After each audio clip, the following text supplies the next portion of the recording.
Yeah, so censorship and liability on the blockchain is a really interesting debate topic, discussion that needs to be had. And it's a discussion that's going to have to happen eventually in the community.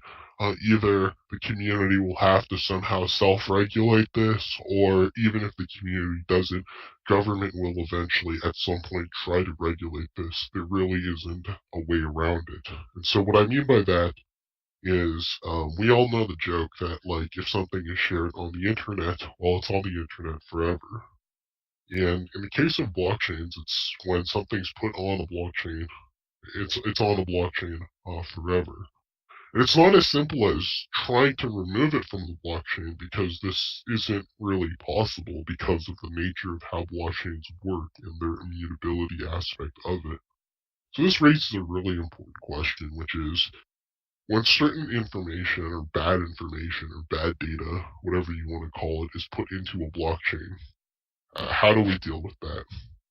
So all blockchains usually have a way of embedding arbitrary data. In Bitcoin, we have a special transaction type known as an op return. In Ethereum, you can pass it through as a function parameter. And likewise in EOS, you can do the exact same thing. So what happens when you embed some sort of bad data into the blockchain? How can we address this? Now, in the case of public services, we have, for example, block explorers, which allow people um, to look up transactions and learn information about these transactions. And this is usually the go-to of how a lot of people will monitor a transaction. The first thing I believe in terms of how regulation might handle this is they might require certain transactions to be censored. And this doesn't actually fully solve the problem though, because if I choose to run my own node for that particular blockchain, then I still have access to that information. And even more interestingly enough, if a centralized list or a list in general has to be curated in terms of having this is a Yeah. transaction that contains bad data, then this actually gives me a really good starting point. Like if I'm actively searching for bad data on the blockchain, where to start looking, because this is essentially a list of, hey, these are transactions of bad data. So I can easily look up those transactions if I choose to run my own software. So really, there isn't a good solution to this, and I don't think anyone can be held liable for data on the blockchain that violates certain laws at this particular point in time. Now, I'm not a lawyer, and this is not legal advice, so of course, consult with your own legal counsel in this case. But if we look at who can be held responsible, there's potentially three or four entities that could be held responsible here. So if I make a transaction to the blockchain and it contains something bad or illegal, am I the one that should be held responsible? Okay, so if that's the case, then what if I made this transaction on behalf of someone else indiscriminately? So, for example, what if I run a service that does this automatically and I don't have a way of pre-filtering that bad data? So is that person who requested it of me the one liable? Okay, but before that transaction gets into a blockchain, it has to get into a block. So that means a block producer or a miner has to actively put that transaction into a blockchain, or sorry, put it into a block. So is the miner held responsible? And then lastly, um, the way a block gets solidified in a blockchain is other miners or block producers build on top of that block. So are they responsible for this bad data in the blockchain? So there's a number of different parties that can be held responsible for this. And I think this is a really tough problem to address in terms of the blockchain, especially because it can be very hard to actually pinpoint, even if we say that X entity should be held responsible, it can be very difficult to actually determine who X entity is. In the case of the internet in general, usually if there's something bad on the internet, well, you just go after whoever is hosting that data and you shut down the host. But in this case, this is not an option because you can't remove the data from the blockchain. Um, so this is something that government and law enforcement has to start considering in terms of how they're going to deal with, because at this particular point in time, we're in a really tricky spot where nobody can really be held liable for this, and it's very hard to deal with this in a self-policing manner. So I'm not really sure at this particular point in time what the solution to this is, but it definitely does affect what we're doing as a project, and so I'm going to talk a little bit about that. So, what I personally feel is, as I described earlier once I started talking about this, is law enforcement may naively hold public API operators accountable. So, for example, block explorers. And if you look at something like our project, eos-form.org, it's a glorified block explorer, even though it doesn't look like one. And you connect to our API, which is db.novasphere.io, and that's an API you can self-host by running your own Novasphere node. But in our case, you are connecting, most people are connecting to our publicly ran API to query information about form posts. Okay, so if somebody posts something that is highly legally contentious, perhaps law enforcement tells us that we have to remove that information from our database. That's something that's completely within our power to do, and we could choose not to serve information about a particular transaction from our API endpoint. And of course, the way around that would be either you use somebody else's API endpoint or you run your own node.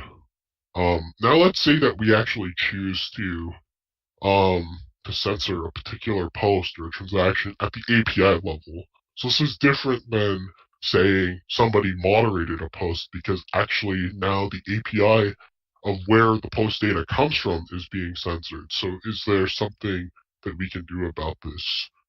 So what the UI can do, and this is something we recently implemented, is the UI can then say, I know this post is being censored because I'm not receiving the data that I'm expecting about it. Can I fall back to a different source to learn some information about this data?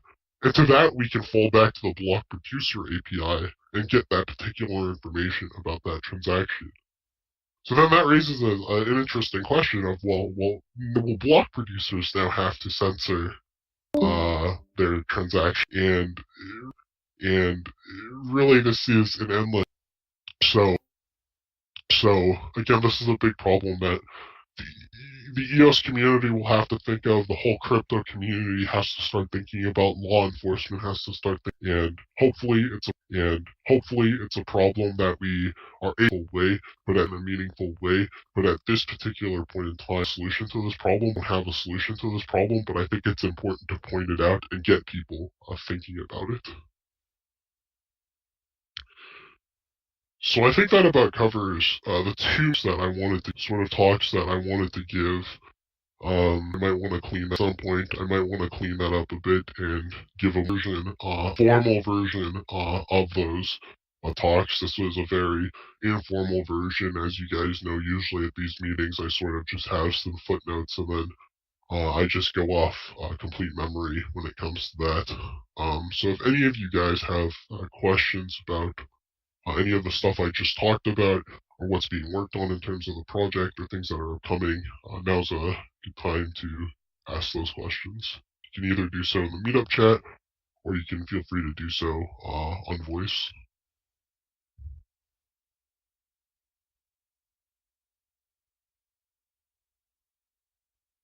You know the the problem with law enforcement is that they always move to banning something before they try facing it head on with a real solution.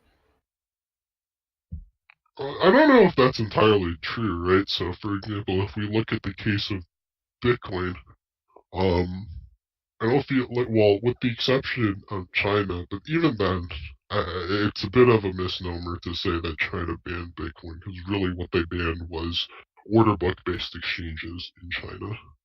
So, I don't think it's always the case that they will jump to let's ban it. Um, or perhaps maybe that's the initial thought, and then they have advisors who say, well, this is not possible to ban. Gotcha. So Now, so we have sorry, some questions from the community. Uh, you want to just tie them in with these questions? yeah, sure. Well, I guess I'll read the question from the chat.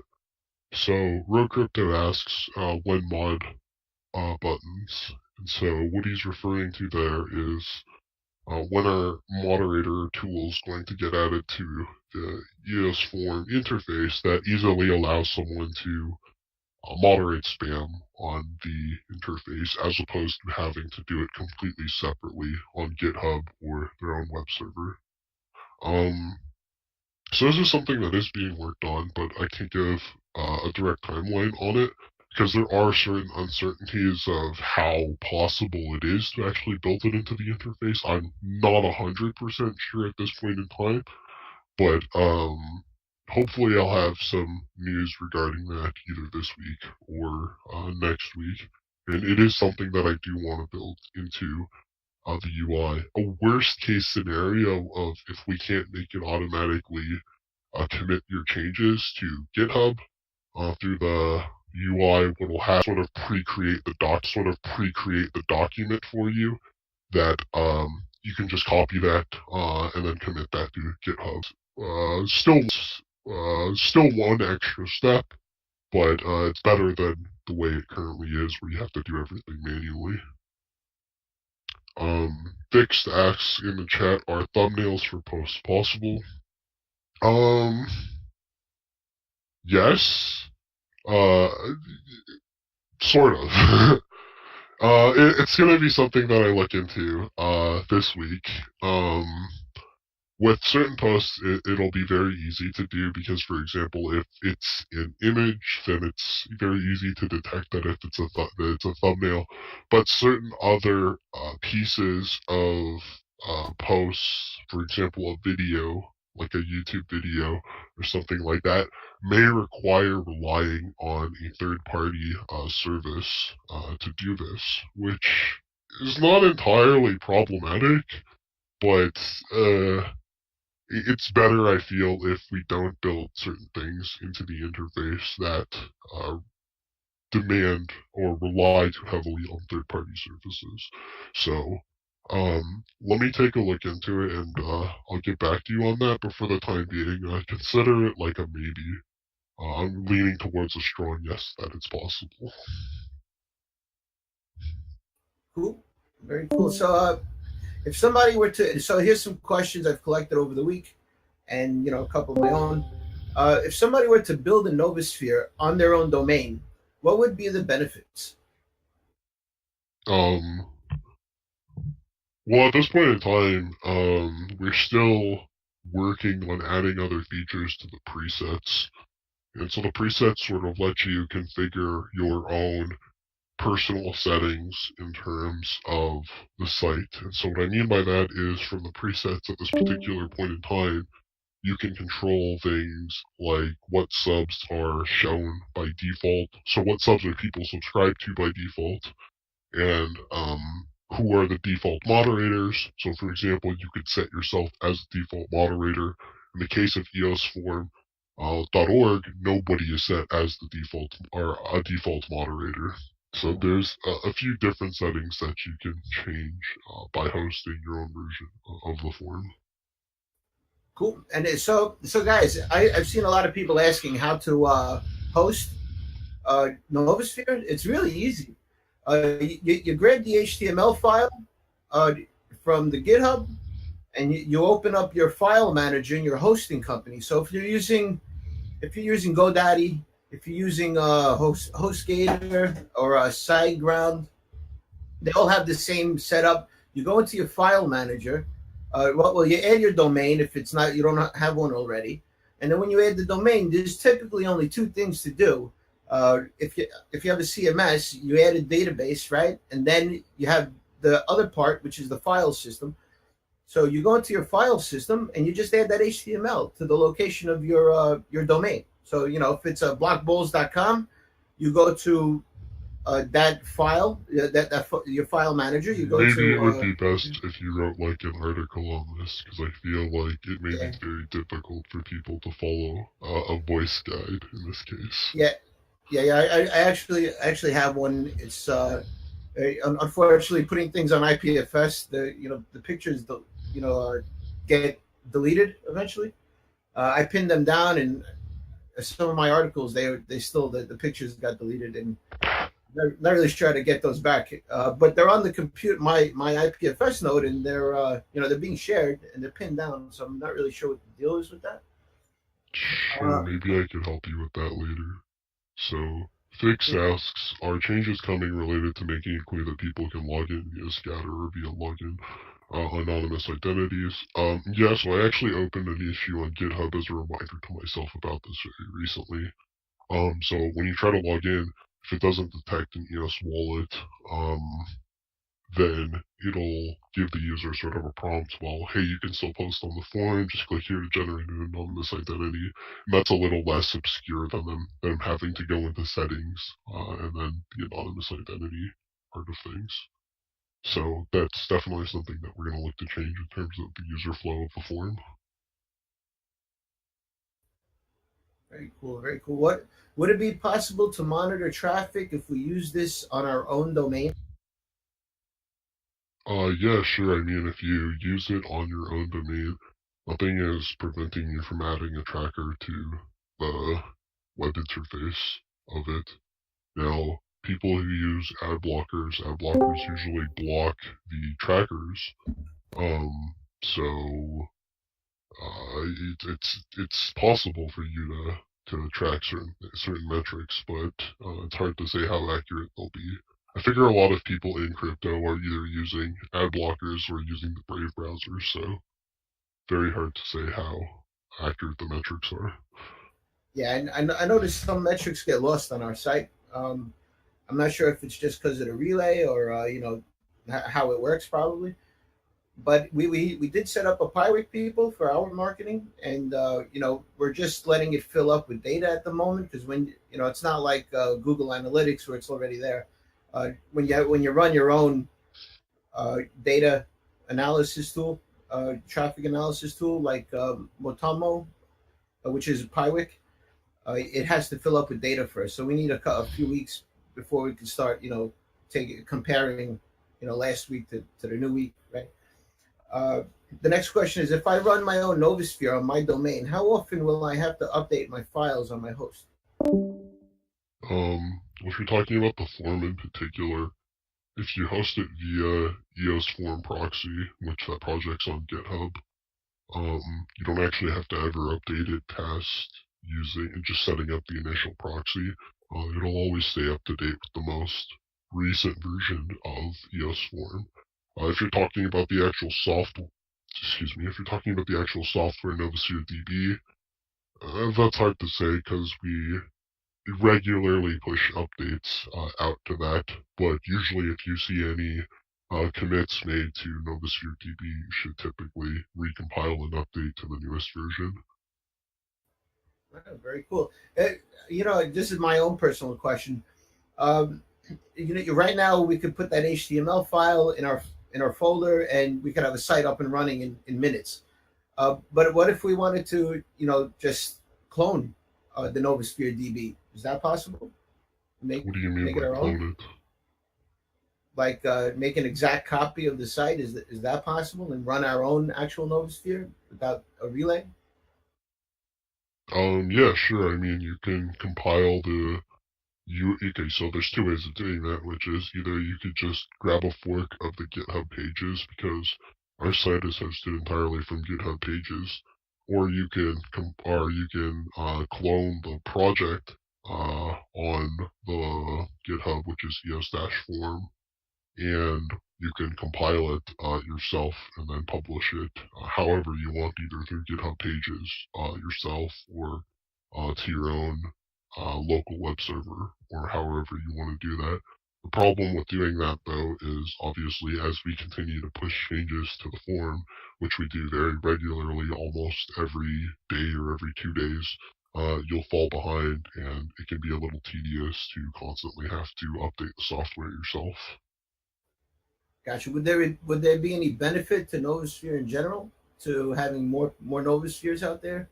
Like I not don't only. think there's a huge benefit to hosting more interfaces, especially if your interface is just a clone of the main interface. If you're hosting an interface to the forum, then you should. The only reason I see to do that is to personalize it for your own community by setting your own subs and that sort of thing. But there's definitely a benefit to running other public Novosphere DB nodes, because what that means is, for example, if there's ever downtime with our node, other people can use the other public nodes that are available in the system. And so it's important to mention as well that after staking is introduced, there obviously will be a lot more public nodes in the system, just because of that, because there will be people running nodes to participate in staking and validation of the sidechain. Awesome, awesome. I definitely want to do that eventually. Once I get my rack set up, we got our servers running. It's going to be awesome. Uh, so the next question here is, as a non, can we charge like one Atmos for people to watch a movie? I think that was mine. No, that's not possible actually, because I mean, the way the system works is when you publish it to, or I should say, it's not possible in a very easy way. Because typically when something's published in the blockchain, it's transparent and well, everyone sees it. There could be a Got lot of roundabout ways that you could implement it, but I personally think it's outside of the scope of things that we're currently trying to do. gotcha.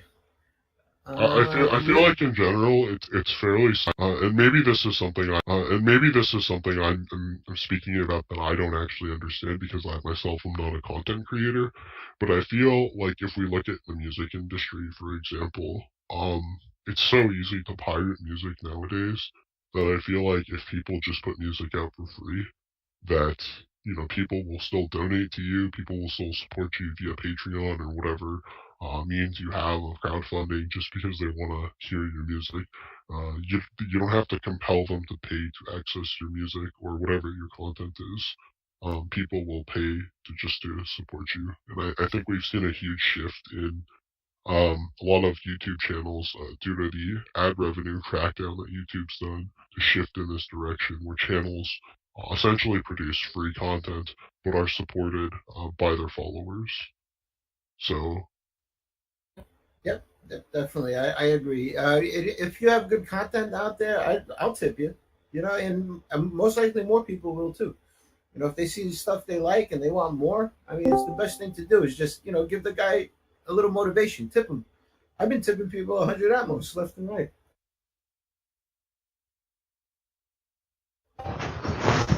Hey, hello, hello. yeah, hello, we can hear Hello. you. Oh, hey, sorry, I haven't used Discord in a while. Don't know how this thing works, actually. Yeah, No problem, we can hear you. okay, perfect. Looks like my connection is kind of slow. Let me just, yeah, thanks for having me in the meeting, opening up this meeting to everybody. I think you guys were just talking about, the tipping part. So I saw that you guys implemented a feature that allows you to tip different tokens to users. I think that's like a function. And I just wish, like, I don't know, I will almost try to convince the different app developers to come and use the service, because like they give out tokens all the time, right? And they do it in a very roundabout way. Had like, oh, give me your account, blah blah blah. So if all the communications happens on your form and people see that they're tipping, I think that would kind of like snowball and attract more people. So I think, yeah, I don't know. I just think it's like a wonderful feature that you guys haven't push hard enough to maybe the end users just yet. Yeah, I mean, I can think of a few ways that it might be easier to sort of get other projects on board with doing that.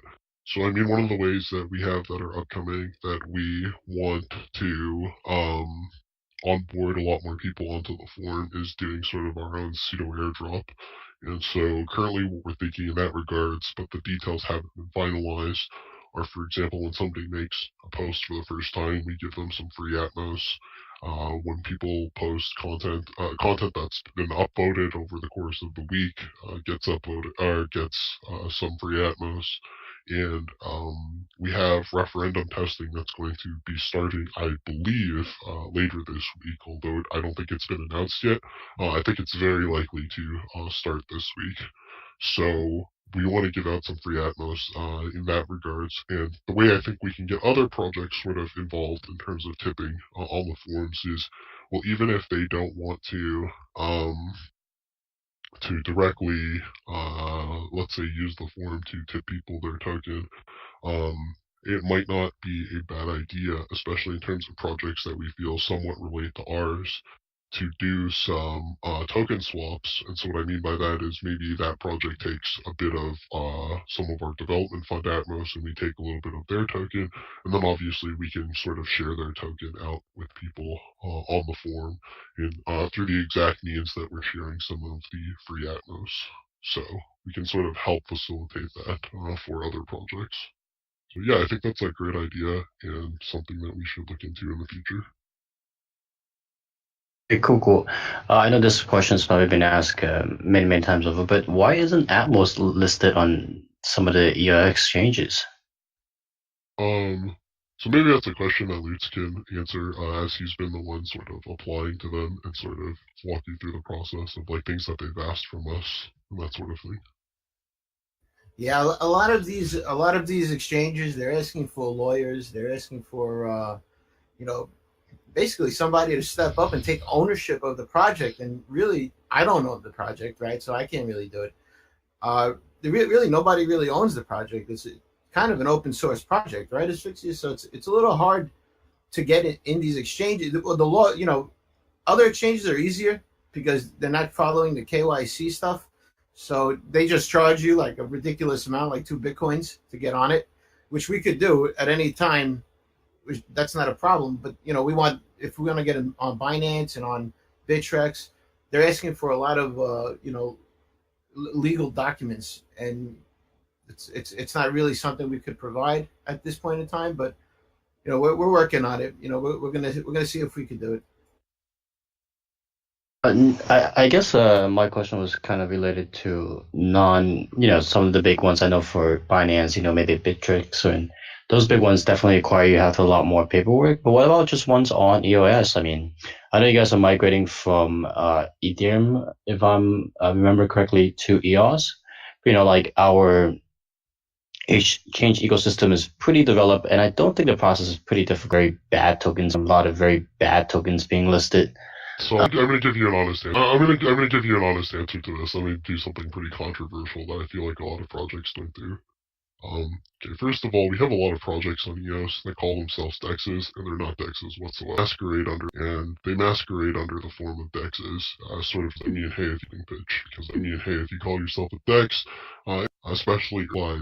especially early on low liquidity and not getting started. So it's when you're just getting started. So it's really great as a marketing call yourself the first decentralized exchange on EOS. And now the real kicker is, even though it's a decentralized exchange, they charge you to actually list your tokens, so they can play gatekeeper as to who gets listed on the exchange. So now the really interesting thing about that is, well, okay, if they can charge you to get listed on the exchange, what's to prevent them from delisting you from this so-called decentralized exchange? So not only is, let's say the order book matching, not decentralized, but the listing process and the unlisting process is also centralized. So it's like, you get where I'm going with this? Yeah, no, I feel you. Yeah, I do understand that some of the new DEXs, it's like off-chain order matching. I don't know. I just feel like if I guess you guys are not really to move too quickly to like get funding for the project. But I think the best way to get attention is just being listed on one of these semi decentralized exchanges. Yeah, no, And I entirely agree with you in terms of getting attention in that regard. But personally, the way I look at it is I look at it in terms of short-term capital cost versus like long-term gain. So, for example, what I'm considering here from my perspective of how long is it going to actually take for Block One to put out their decentralized exchange? I'm expecting it to be within the course of, let's say, 2 to 3 months from now, maybe at most. I'm going to expect that it's going to be out fairly soon. I mean, they've said they have still a lot of things that they want to put out for 2018, so who knows what that actually is. They're usually very vague in regards to this. So, for example, if we go off like one of the prices I think Lutz gave that one of the exchanges told us, which was like 2 Bitcoins, what that boils down to, is it worth spending, at this point in time, um, $12,000 to get listed onto one of these exchanges, or is it worth just waiting at this particular point in time? So that's really something I think the community has to discuss as a whole. But in my personal opinion, I don't really see it being too worth it in that regard.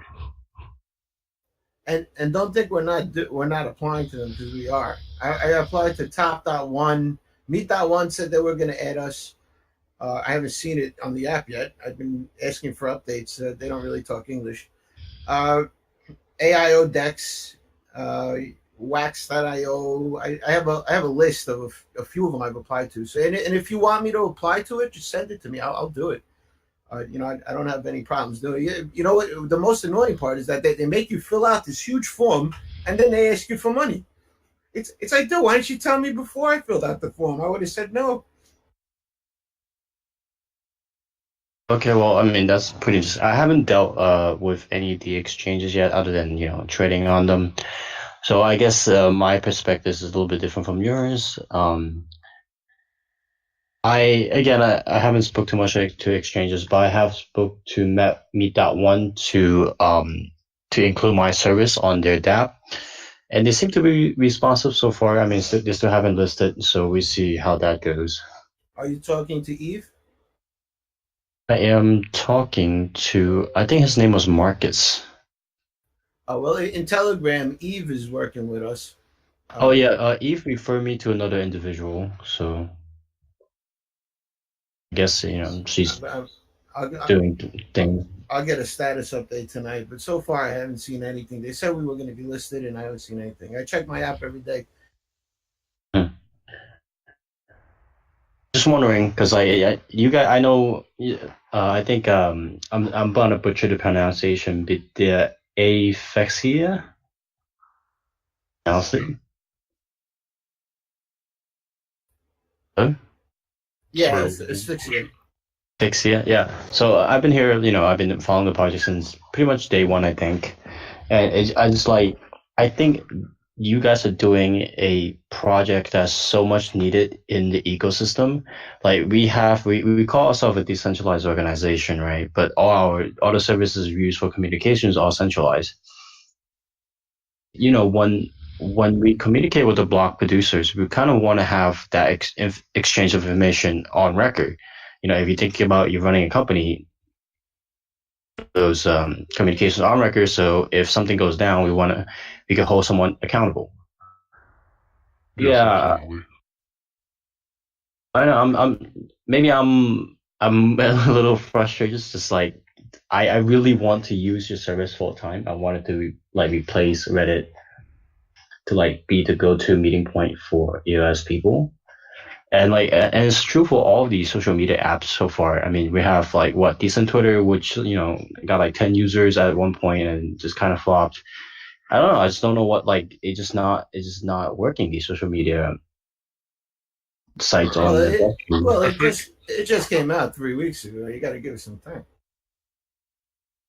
I think one of the biggest problems that decentralized social media has, or two of the biggest problems that they have to tackle, are onboarding users, because typically speaking, users are gated by having to have an understanding of blockchain to participate and or already like have, let's say, an EOS account to participate. And so that's one of the hurdles that we're working on overcoming through the anonymous identity system.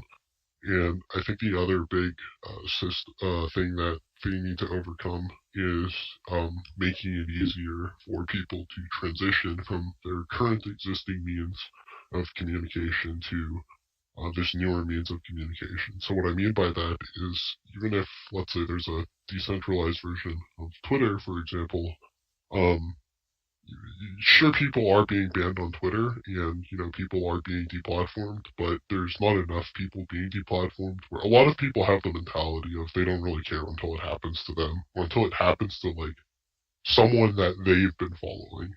So I don't think we've really hit that breaking point where people will just completely leave a platform altogether for that. So I think one of the approaches that we've taken in that direction is um, sort of allowing Reddit r/EOS participation directly from our forum. So if you have suggestions in this regard as to how we can sort of make it easier for users to transition to the platform, or how we can improve the user experience, I'm all ears, and we're more than happy to listen to those suggestions. Oh, I have so many suggestions. I'm not sure if one meeting is gonna cover them all. Yeah, I mean, feel free to put them in the ideas channel, or you can come to next week's meeting and always bring them up, and we can rediscuss them there. So Yeah, for sure. By the way, the anonymous identity feature, I think I'm not sure how it works exactly in the back end.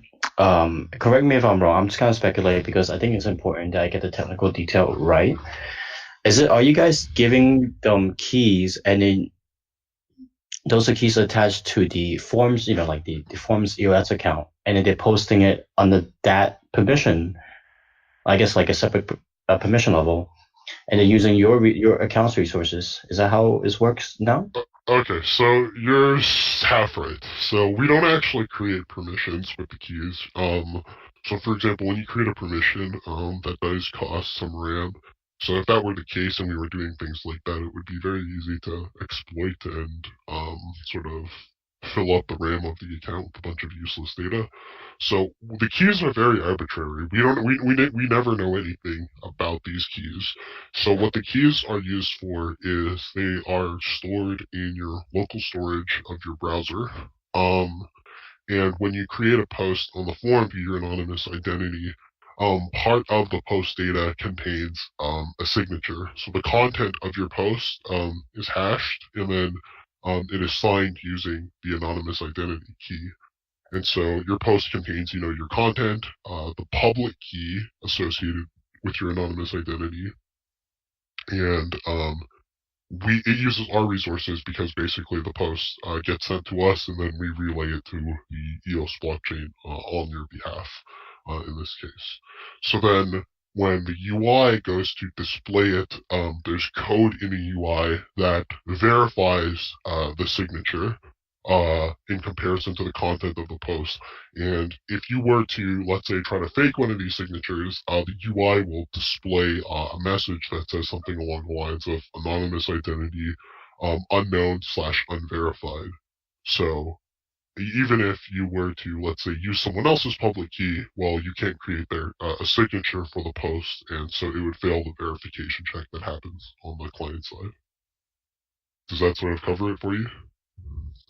I mean, I didn't catch all of it, but I think I get where you're going with. So let me just maybe quickly repeat it so I make sure I got 100%. So the keys are stored locally in a user's browser, and when a user makes a post, it takes a hash of the content and it encrypts it, and then signed with the local key on the browser, sent to you guys. You guys post it under your account.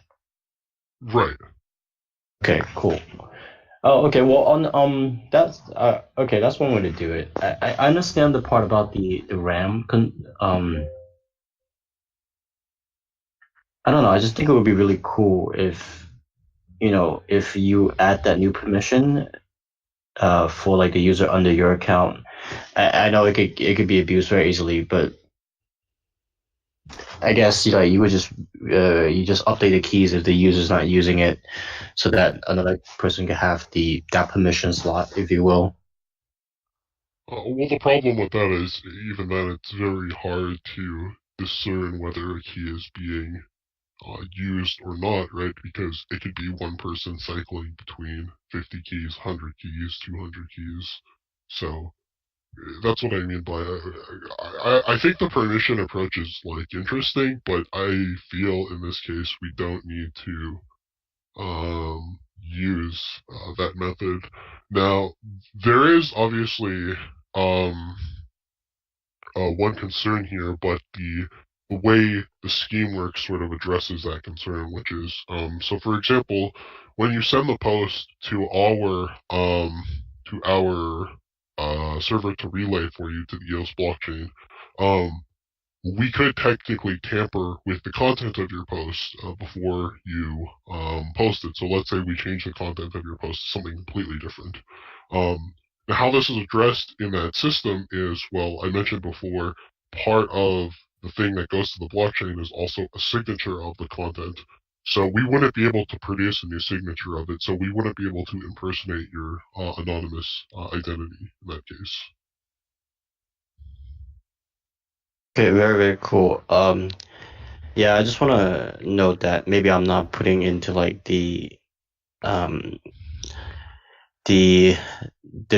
integrity of the content into further like I am from a business background, so I'm just thinking more about the monetizing and bringing more on users. And I've been speaking to a few, app developers from China. They're very interested in the American audience. Whether I know like the Chinese community, especially with all the gambling apps, are not.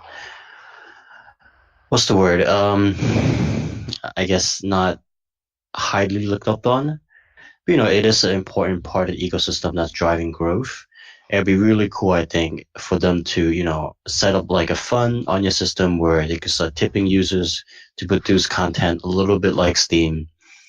And maybe seen like how I would use the word explosive. The explosive growth of Steam over the last few years within the crypto community.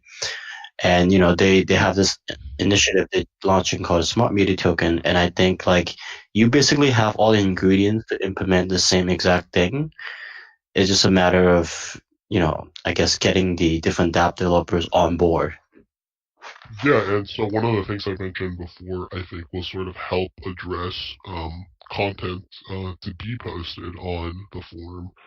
Because, like, for example, I mentioned that one of the things that we want to do is start sharing Atmos to people who post content that gets regularly upvoted. And so that's obviously going to be paid from a temporary fund. So it's not a system-based thing in terms of Steam where inflation's going to content creators. At this point in time, it's just a fund. But hopefully that'll sort of get the gears turning in terms of incentivizing people. Because, I mean, after all, right, if we look at even like a centralized platform like Tribe, right, I mean, just by them giving out some Tribe tokens for posts, I mean, they're getting people to post on their platform, so.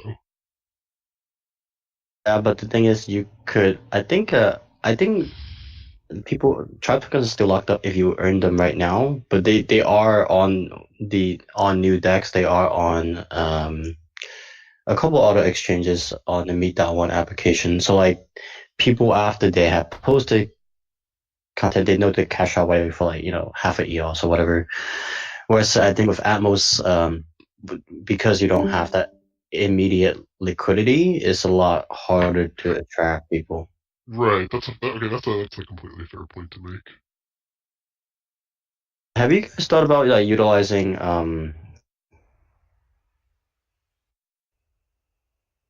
Sorry, did you cut out or did I cut out? I think my connection is not the best right now.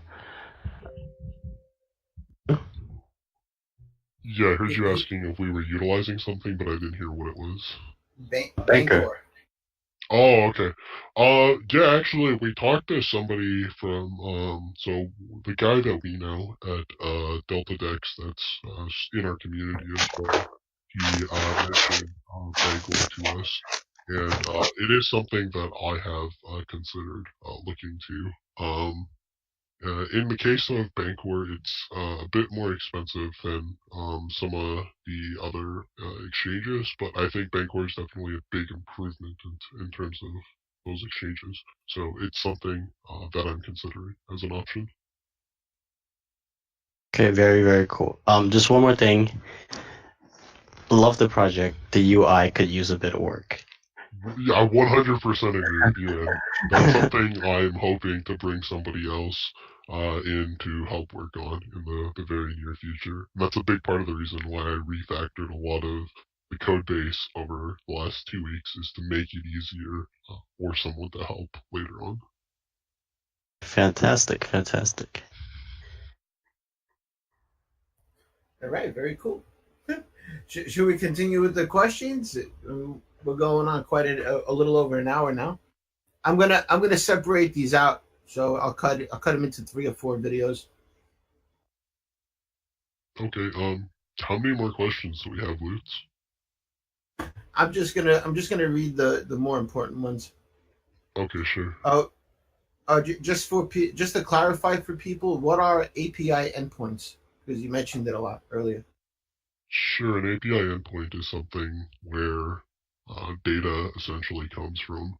So, for example, when you use, let's say, scatter in your browser, and you push a transaction to the EOS blockchain, you're pushing it to a particular API endpoint, which is the API endpoint, and then the block producer sort of, broadcast blockchain, the EOS blockchain.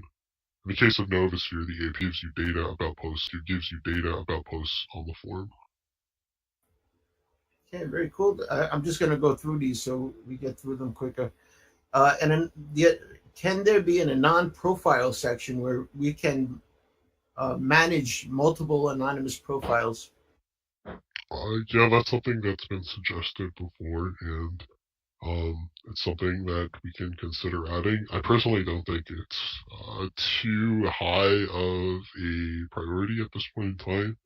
I mean, I personally don't really see at this point in time a good use case for having multiple anonymous identities, other than like if you were trying to, sort of, let's say, talk to yourself, for example. But it's something that could be added, but I just don't think it's a high priority at this point in time. Okay. Can we get account CPU net RAM monitors, visually on our, at the top where it says our balance of Atmos? Can we get a monitor so we know if we go over CPU or not? Okay, so it could be added, but it's awkward to add it, I think, to the user interface at this point in time. I can't. I'll have to think about it. But again, I'm not like a UI designer, so I don't really at the top of my head. I don't really know where we would put that. But it's definitely something that could be added.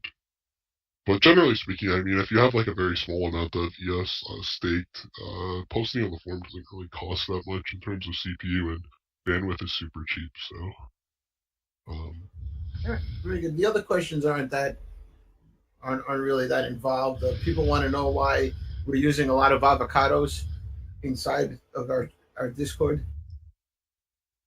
okay, great. I think that's about it then for this meeting. Thanks to everyone for coming out. If anyone has any other questions, feel free to message us on Discord or leave a message on the forum. I read it pretty regularly. We'll get back to you.